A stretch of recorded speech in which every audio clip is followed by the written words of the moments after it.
Thank you. I started in 2010 collecting signatures on petitions to legalize marijuana. I'm an occupational safety and health professional. Ever since I read the book, Marijuana is Safer, So Why Are We Driving People to Drink by Steve Fox, Paul Armentano, Mason Tvert, with forward by retired Seattle Police Chief Norm Stamper, I've been trying to spread the word that marijuana is safer. I was wondering what I was going to give a speech about today, and news changes all the time. It's hard to keep up. Recently, I saw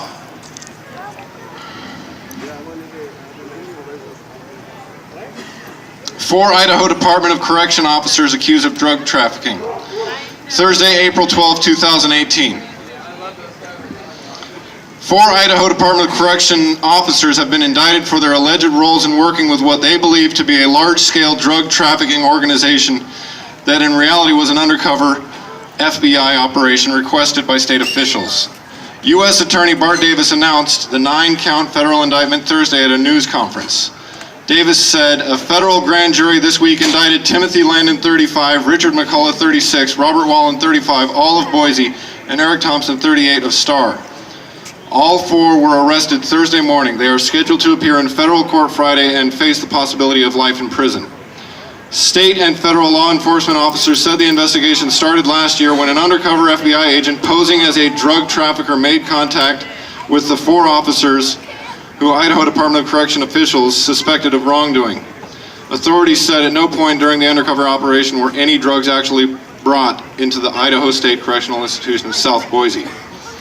I want it clear the Department of Correction leadership asked the FBI to conduct the investigation, Davis said, and the department leadership was aware of the investigation as it was taking place.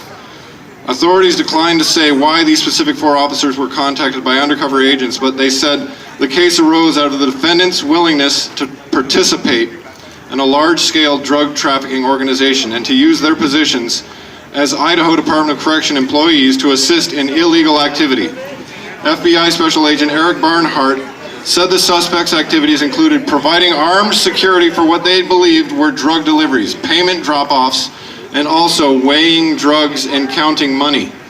The indictment says the four men were paid for their services by FBI undercover agents posing as members of a drug ring. According to the indictment, events were set into motion in January 2017 when an undercover FBI agent contacted a contract nurse at the Department of Correction who was caught bringing contraband into an Idaho Department of Correction facility. The undercover FBI agent asked her to be put in contact with any other correctional workers who would be willing to assist in criminal activity. It's unclear if the private nurse, who authorities say no longer works at the IDOC facility, has been charged with any crime. So this is the news. This is also old. We've been hearing stuff like this for a long time. In fact, during alcohol prohibition, the Seattle Chief of Police helped alcohol smugglers bring alcohol into Washington State and actually helped several of the richest people in Seattle get their hands on alcohol from Canada and throw parties. This is to be expected anytime we have prohibition. When you prohibit drugs, you just create an opportunity for people to make large amounts of money selling small amounts of material.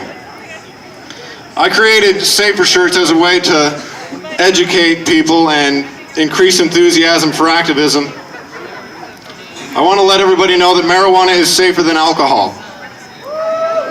Marijuana is safer than a lot of things. I make these t-shirts and I mail them to activists around the world as a way to help them educate people without even really opening their mouth. You can just be standing in line at the grocery store and somebody standing in front of you in line reads your t-shirt. It starts an important conversation. If you live in Idaho, or if you know anyone who lives in Idaho, tell them to become a marijuana legalization activist. There are a number of ways to do this. This is another cool t-shirt that I received recently. It says Legalize Idaho. Go to legalizeidaho.org.